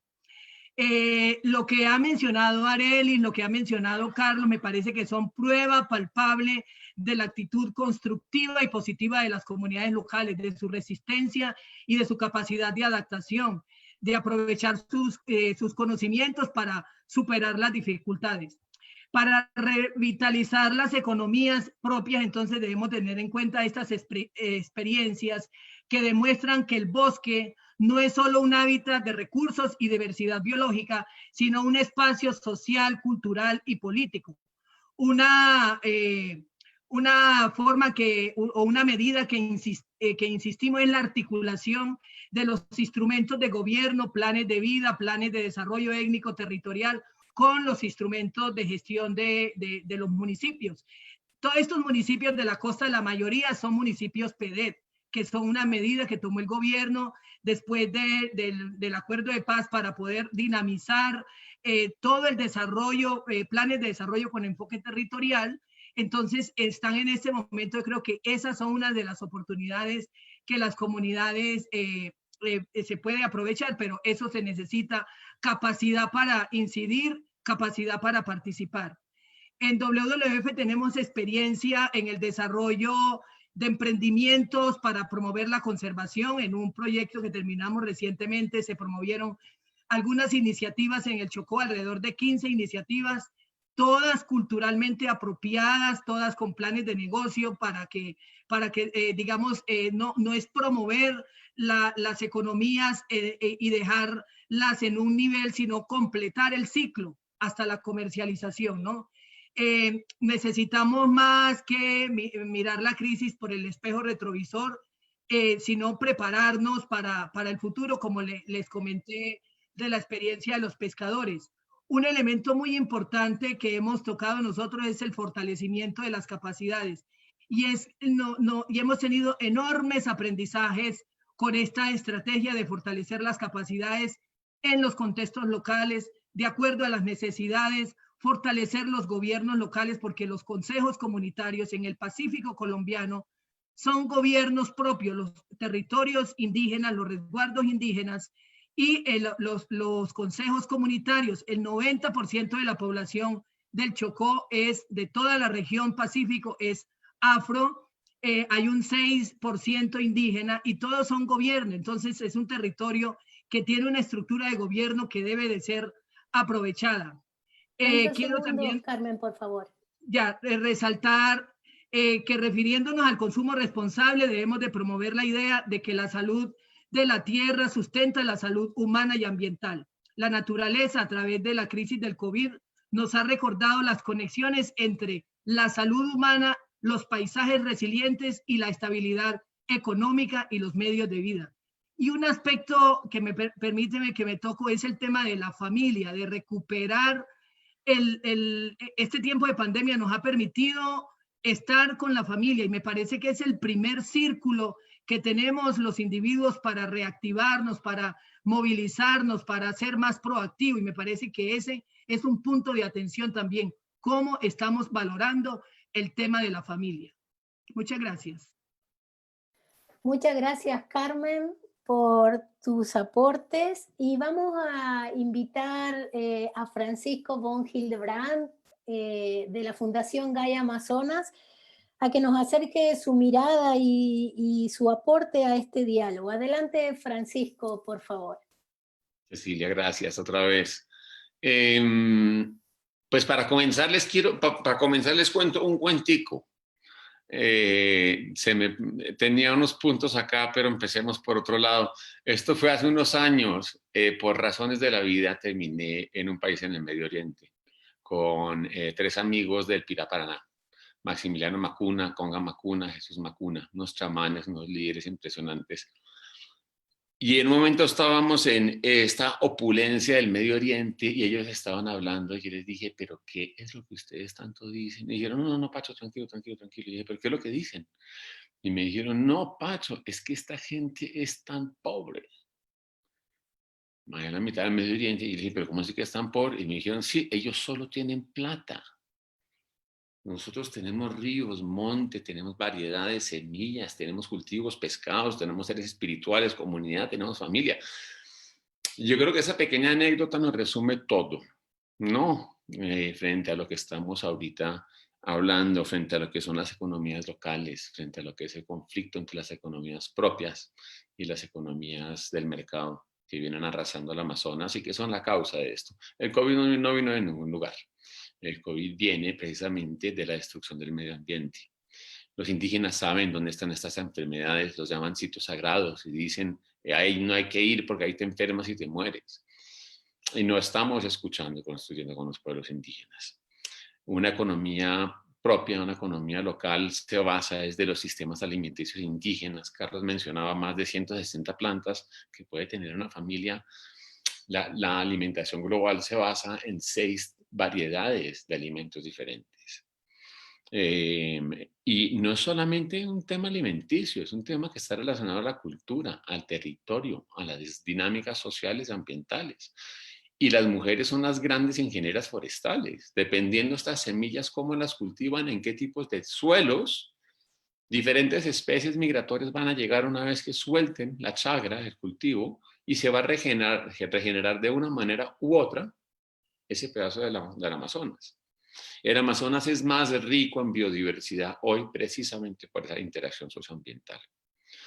Y, por ejemplo, en el Pirá Paraná definen la economía como la administración de la abundancia, no de la escasez. La administración de la abundancia del territorio para el bienestar colectivo y socioambiental. Entonces, partamos que cuando hablamos de economías propias, yo sé, estoy hablando también, hay una gran diversidad en el mundo indígena y hay muchos diferentes impactos que ha tenido el mundo no indígena, pero aquí estoy hablando desde la experiencia que hemos tenido nosotros apoyando a los gobiernos indígenas locales en el Amazonas, en el Baupés, en el Guainía. Nosotros no llevamos respuestas, nosotros lo que hacemos es que apoyamos a las comunidades, a los jóvenes, a sabedores y sabedoras, a entrar en procesos de investigación propia para decodificar las soluciones y conocimientos ancestrales en los mitos, en las historias, y recodificarlos para solucionar los problemas de hoy. Y ahí entramos a ver cómo es que las economías propias se vinculan con la transmisión de conocimientos, sistemas alimentarios indígenas. Hemos avanzado muchísimo en estos 30 años, en la transmisión de conocimiento, variedades, apoyando a incrementar la variedad de semillas en los cultivos, en el manejo de recursos. Falta todavía el tema de protección de conocimiento tradicional, que es muy pobre en Colombia. Falta el tema de registro de estos conocimientos alimentarios para que las comunidades puedan aportar a las escuelas públicas que manejan interculturales sus propios sistemas alimentarios. Es ridículo estar comprando arroz y mandándolo a la avioneta desde Villavicencio para una comunidad que produce su propia comida. Falta trabajo, pero se ha avanzado mucho. Y aquí vuelvo a mencionar a este amigo Maximiliano Macuna en esa conversación, ella va a terminar, él decía que es a partir de conocimiento tradicional y de tener claros los modelos propios de bienestar que uno puede aceptar con sabiduría o rechazar con sabiduría cómo se complementan los elementos del mundo no indígena. Cómo se acepta y se rechaza con sabiduría. Porque sí vivimos en un mundo intercultural. Y sí hay que encontrar un punto de balance entre los sistemas propios y los sistemas no propios. Es muy difícil. Es muy difícil, en particular cuando hablamos de temas económicos que parten desde cosmovisiones tan diferentes, desde el individuo y desde el sociocolectivo, socioambiental. Entonces, es un reto.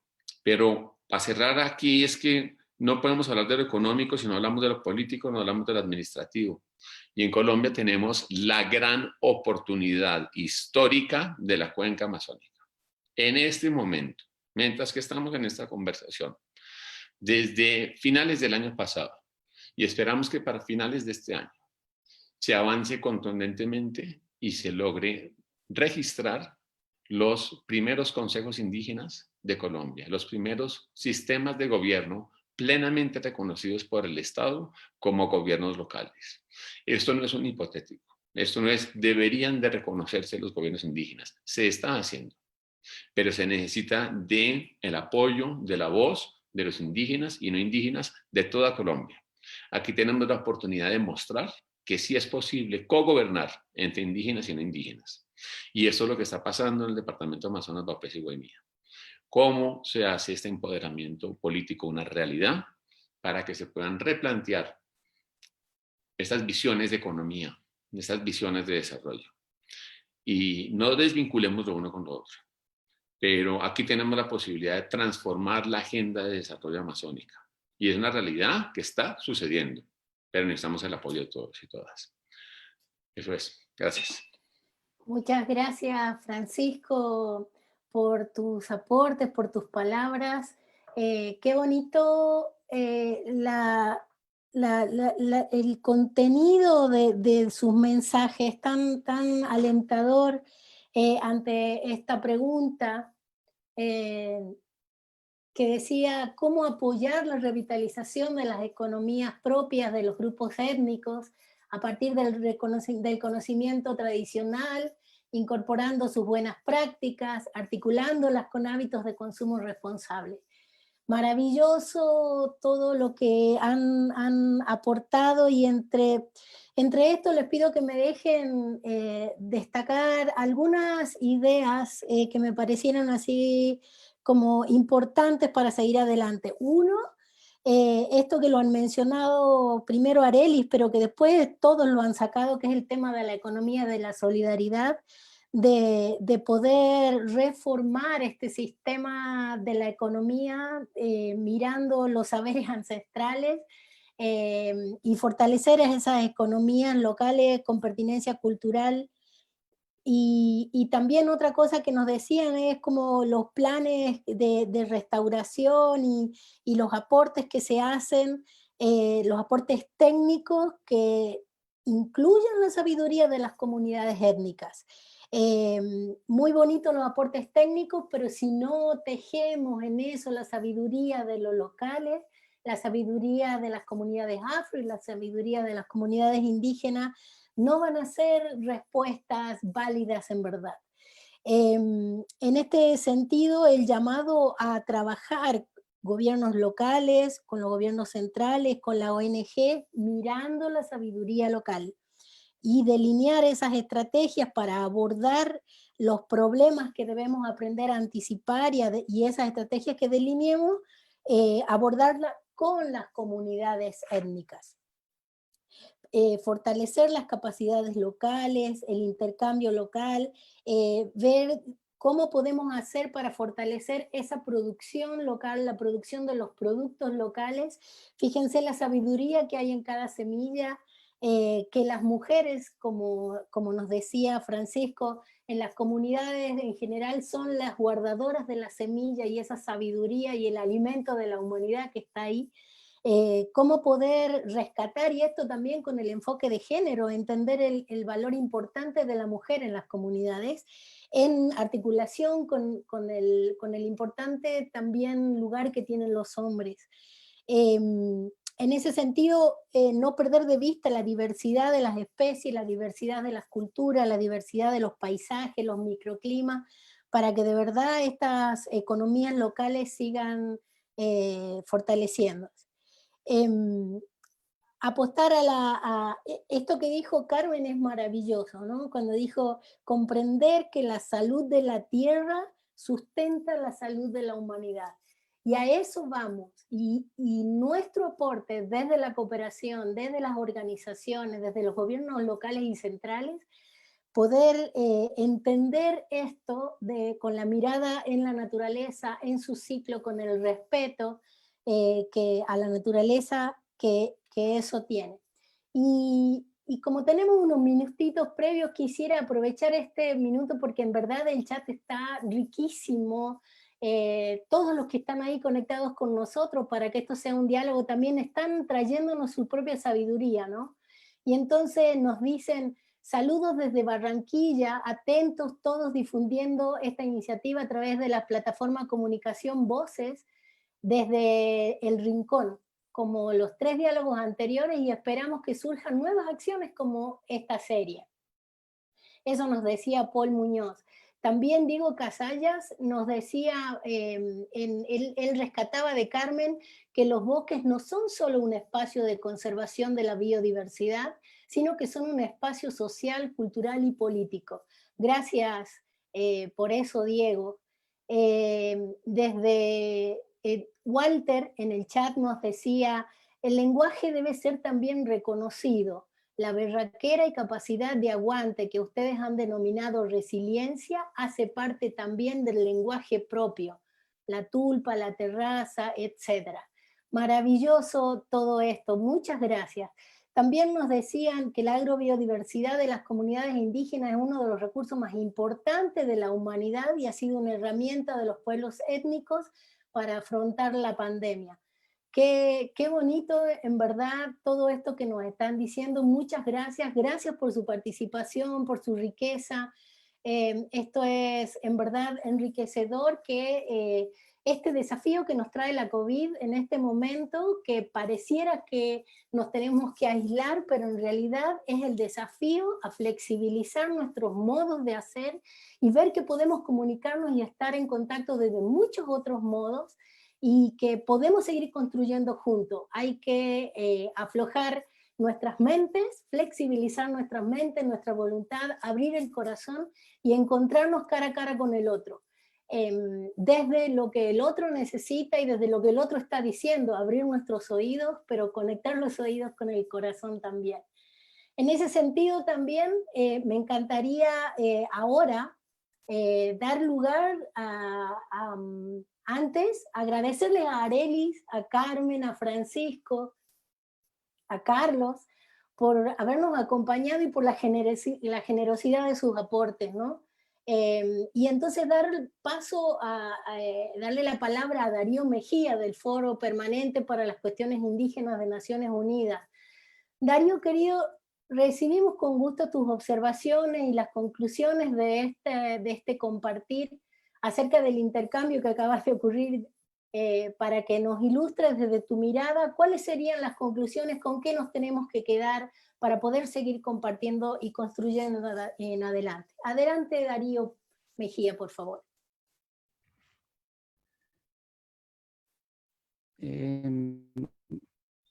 Muchas gracias, Cecilia, por esta oportunidad. Yo quiero, en primer lugar, saludar de manera muy especial al doctor Alan, a Francisco, a Arelis, a Carlos y a Carmen, quienes nos acompañaron en esta conversación.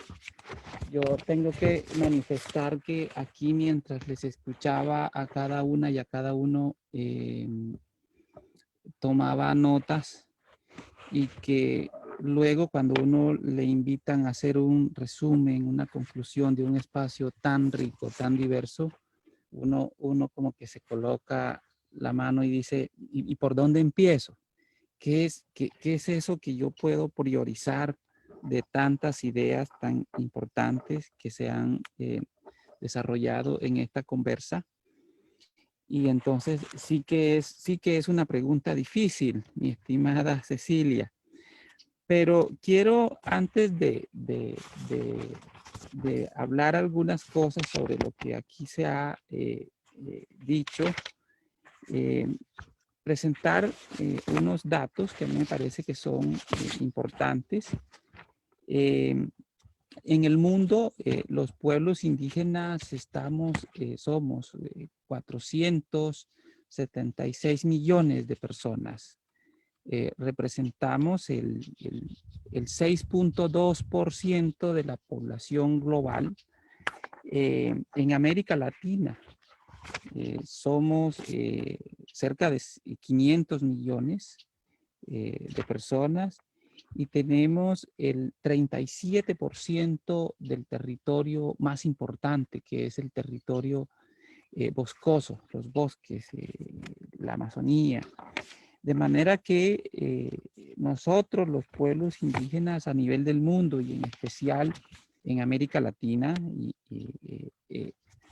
hemos sido, por la misma presión de los procesos colonizadores, avanzando hacia las regiones que en otro tiempo se consideraban inhóspitas, que no tenían ningún valor.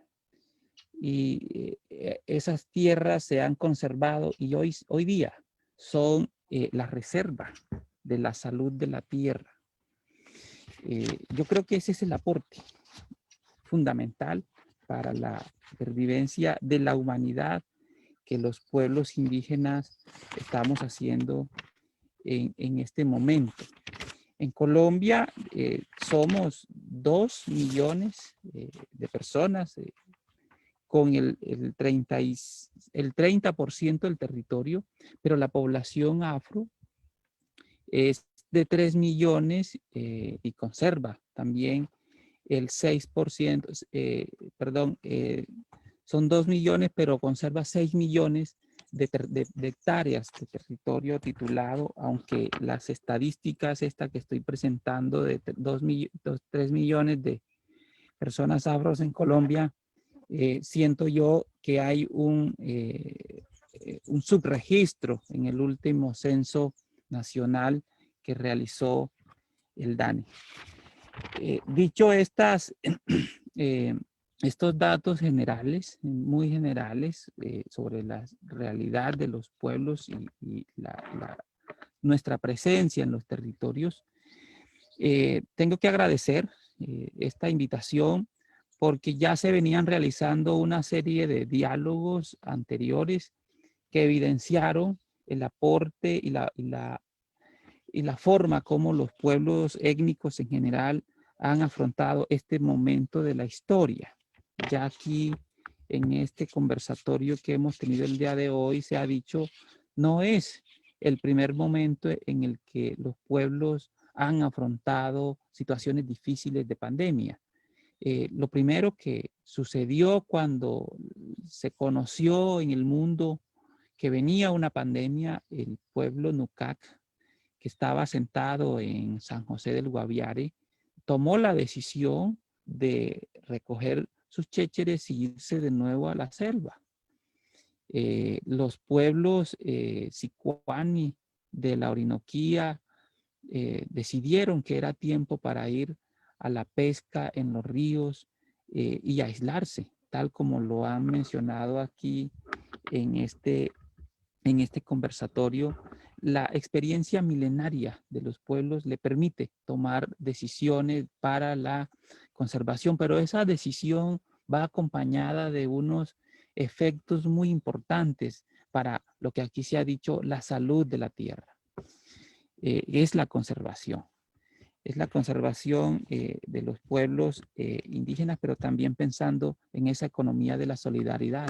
No pensar en solo nosotros, sino pensar también en los demás, como lo demostraron los pueblos indígenas del departamento del Cauca, quienes, sabiendo que tenían cosechas y sabiendo que las personas de los barrios marginales de la ciudad de Popayán estaban pasando por situaciones difíciles, tomaron la decisión de compartir, de hacer la minga del alimento. Y esto son mensajes, son hechos, más allá de las teorías, son hechos concretos que demuestran cómo es que esa relación entre el hacer, el pensar y el sentir de los pueblos indígenas es la cotidianidad.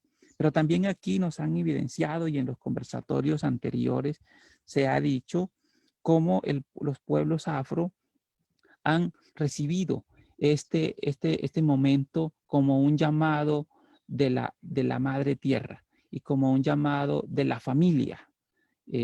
Aquí también se ha mencionado, pero yo lo pude escuchar en los conversatorios anteriores, como los pueblos afros del Pacífico colombiano han tomado este momento como una oportunidad para reencontrarse con sus orígenes, volver al origen, que ha sido el mensaje que los pueblos indígenas han traído en este momento, ha sido compartido también por la población afro del Pacífico colombiano, pero también lo vimos en las presentaciones de los pueblos palenqueros, que quienes con sus guardias pudieron tomar la decisión de proteger su territorio para fortalecer allí su cultura. Dicho esto, de lo que hemos venido escuchando en las conversaciones anteriores, yo quiero resaltar las conversaciones presentadas el día de hoy y luego finalmente presentar también unas ideas que yo he venido reflexionando.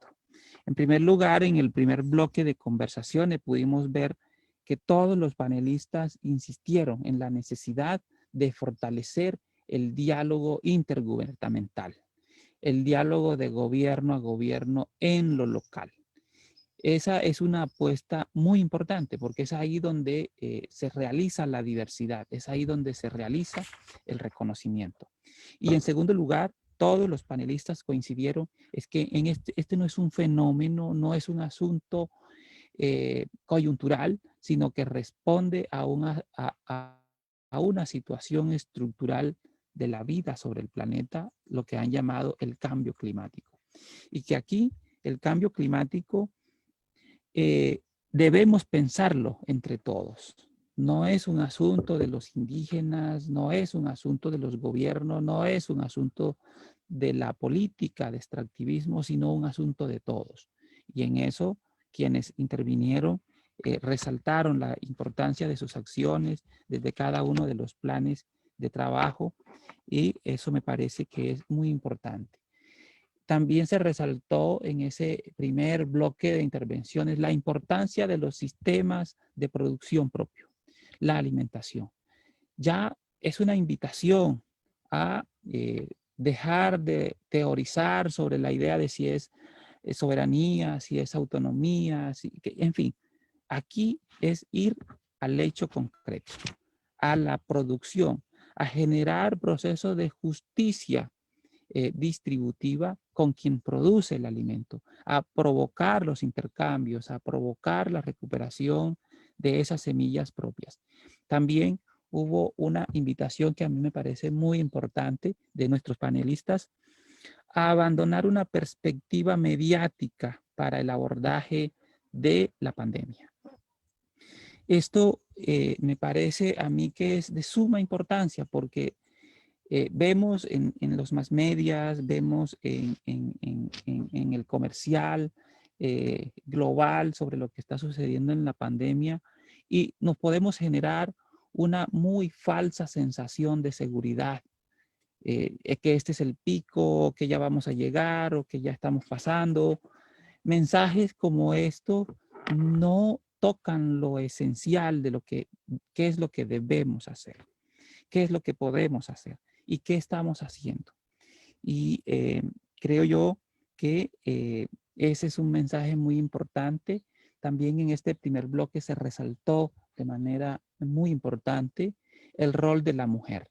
El rol de la mujer en general en la sociedad, pero también particularmente en los pueblos indígenas y esa conexión directa con la semilla para el alimento. Yo creo, voy a pedirle el favor que me vaya controlando el tiempo porque yo me extiendo, porque además las ideas que producieron, que se generaron aquí en esta conversación fueron muy importantes. En el segundo bloque, creo yo que no podría ser más oportuno ese arranque que tuvo la conversación.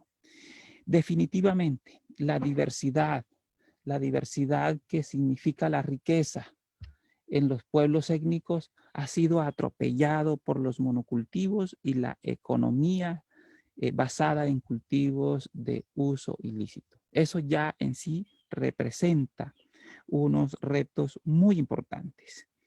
Y aquí hay un mensaje muy importante que han presentado nuestros panelistas. Yo comparto que la naturaleza, la madre tierra, en su infinita bondad, repartió la diversidad entre los pueblos, entre las sociedades, y a cada una le entregó no solo las semillas, sino la sabiduría y el conocimiento para administrarlas. Tengo que decir que cuando lo estaba escuchando, yo recordé las historias de origen acá en el pueblo Zenú del cual soy, donde nos decían cómo es que llegó el maíz, cómo es que llegó el maíz a la tierra. Y nos contaban esa historia de cómo es que llegó a través de una lluvia y a través del trueno, y entonces la mujer con su cabellera repartió cada vez que tenía un hijo, a cada uno le entregaba su totuma de maíz, su totuma de semilla. Le quedan 2 minutos. Y así, muchísimas gracias. Muchísimas gracias porque si no voy y me extiendo y no es la idea. Sobre esta base, entonces, yo quisiera finalmente decir que aquí se han presentado ideas muy importantes sobre la necesidad, primero, de continuar el diálogo. Se necesita continuar el diálogo, pero un diálogo entre nosotros, pero también con los gobiernos. Reconocer que la pandemia es un momento más, que no vamos a tener un momento post pandemia, sino que vamos a tener unos desafíos todos en conjunto de una realidad que nos invita a juntarnos entre todos con un propósito que no tenga como centro el ser humano, sino que el ser humano se sienta que es precisamente eso, una parte más, que además no es imprescindible en la naturaleza, y que de nosotros depende poder avanzar en este diálogo. Finalmente, ya para culminar, tengo que decir que también en los pueblos, tanto afros como pueblos indígenas, tenemos unos retos muy enormes en nuestra relación con los gobiernos. Estamos enfrentando ahora la continuidad de los asesinatos de los líderes. La vida es primero. Tenemos que rodear a nuestros pueblos para detener la matanza.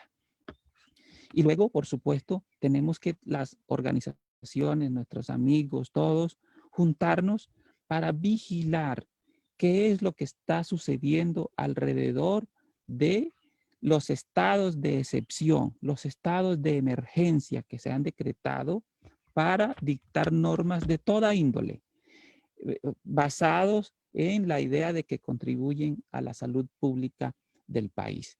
Y este es un llamado muy importante, porque bajo la sombrilla del estado de emergencia se están tomando todo tipo de medidas económicas.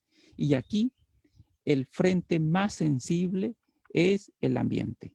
Si ya los estados tenían instituciones frágiles para la vigilancia de los impactos ambientales, después de esta pandemia seguramente van a quedar mucho más frágiles y las posibilidades de movilización, de reacción nuestra, tiene que ser alrededor de esta idea que yo me quiero quedar con ella en esta conversa, que es fortalecer nuestra conectividad, pero también fortalecer a partir del aislamiento, que es lo que nosotros debemos hacer para juntar fuerzas alrededor de las situaciones y de los derechos que nos corresponden como pueblos. Muchísimas gracias por la invitación y aquí seguimos conversando.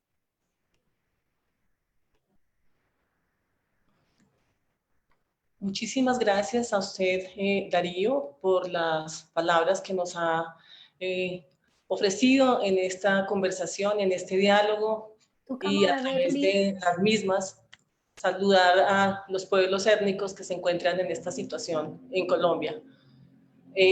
Bueno, hubiera querido tener cámara, pero no la tengo. Sin embargo, gracias Cecilia, quiero pues nuevamente agradecerle a Darío, agradecer a Cecilia, a los panelistas.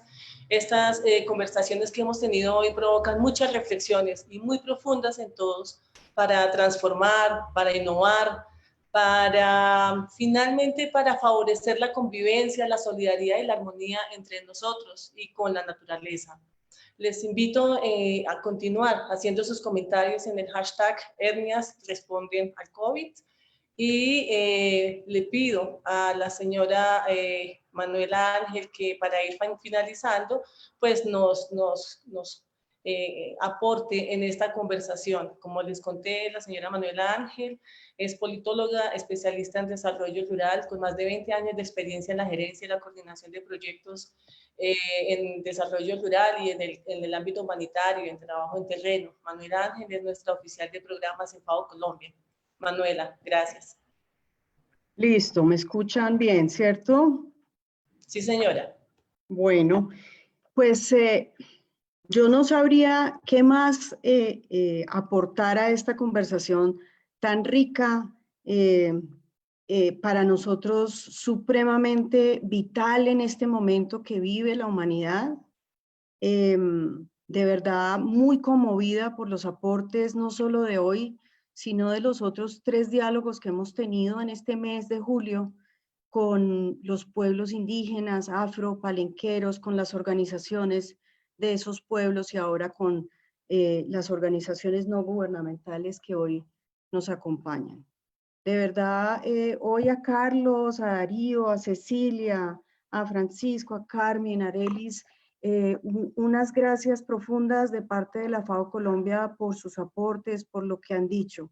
Yo me quedo con lo último que dijo Darío y arranco por ahí. Él dijo, básicamente, fortalecer la conectividad y desde el aislamiento juntar las fuerzas.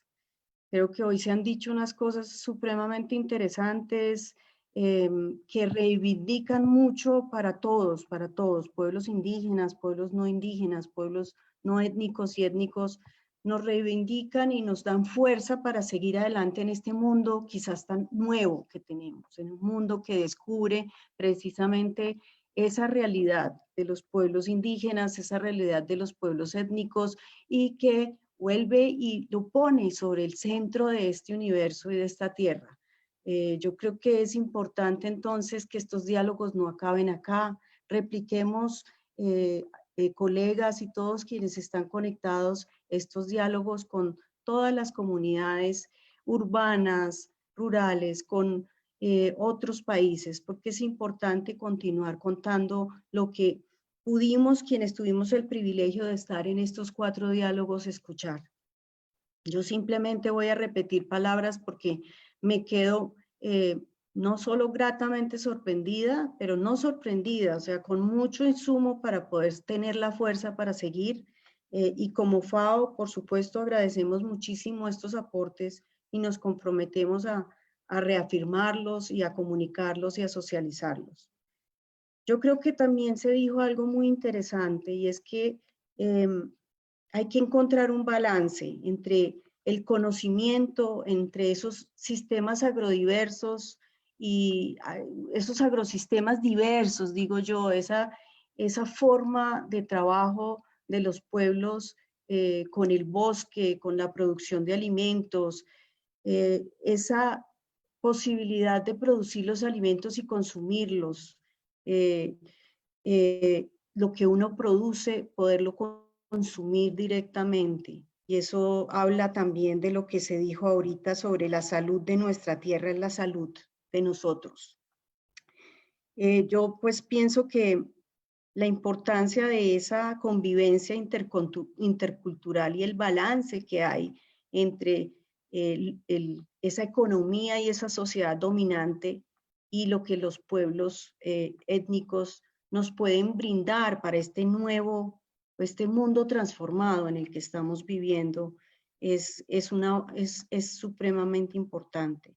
Escuchar de ustedes que de los pueblos que han vuelto al origen, que han vuelto a reconocerse, que los jóvenes están viendo nuevamente esas posibilidades a lo interno, el valor que ponen sobre la mesa, el conocimiento, esas ingenieras agrónomas, mujeres que conocen mucho más de cómo funcionan los ciclos de la naturaleza.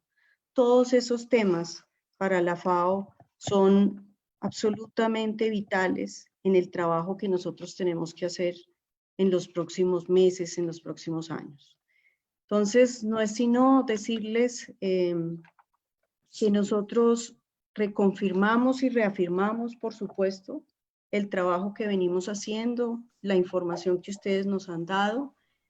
Queremos de verdad poner sobre la mesa esas formas de trabajo, esas tradiciones que se vienen reforzando con la cuarentena y la pandemia. Queremos sistematizar cada vez más, apoyar a quienes sistematizan esa información y entenderla de otra manera, que es lo que nos invitan también los invitados de hoy. Por supuesto, entonces, no quisiera yo cerrar estos diálogos porque quisiéramos seguirlos promoviendo. Como FAO Colombia, por supuesto lo vamos a hacer. Vamos a hablar con quienes fueron tan gentiles de prestarnos su tiempo y de estar aquí con nosotros para ver cómo podemos continuar apoyando ese diálogo intercultural y ese diálogo entre los grupos étnicos tan importante que se promovió en este mes de julio. Entonces, a todos, todas quienes nos han acompañado, de verdad un gran abrazo desde la FAO y muchísimas gracias, y esperamos continuar promoviendo este diálogo. No por último, quisiera de verdad hacer un llamado especial al equipo de la FAO que organizó y que hizo realidad estos 4 eventos y una felicitación muy grande de parte de todos nosotros. Muchas gracias y buen día. Muchas gracias a ti, Manuela, por las palabras, a los panelistas de este diálogo, de los anteriores, a las personas que desde Chile nos acompañaron. Yo no quisiera despedir esta serie nacional, pararme debajo de la sombra de este gran árbol al que nos invitó a sentarnos Cecilia, Sin antes mencionar también, y reforzando lo que ha dicho Manuela, a este equipo de FAO que se puso la camiseta, como decimos acá en Colombia, y que trabajó duramente para producir estos 4 diálogos con toda la intención de poner en valor y en el escenario de lo público la voz de las autoridades, las comunidades étnicas, las organizaciones y todas esas personas maravillosas que trabajan con los grupos étnicos en este país. Entonces quiero mencionar muy brevemente a Laura Suárez, a Sandra Bermúdez, Blanca Florián, Judy Montezuma, Valentina Salcedo, Ana Milena Reyes, Héctor Leiva, Frank Hernández, Andrés Bolaños, Elkin Rocha, Fabián Ardila, y pues por supuesto Manuela, que estuviste detrás de esta producción. Muchas gracias a ustedes por acompañarnos y bueno, hasta pronto, nos veremos y nos seguiremos viendo en esta nuestra gran casa, nuestra casa grande. Hasta luego. Muchas gracias.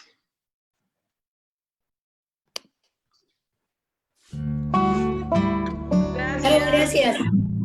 Gracias. Hasta luego. Gracias, Adiós. Cecilia, gracias. Gracias, Carmen, un gusto. Cecilia, gracias.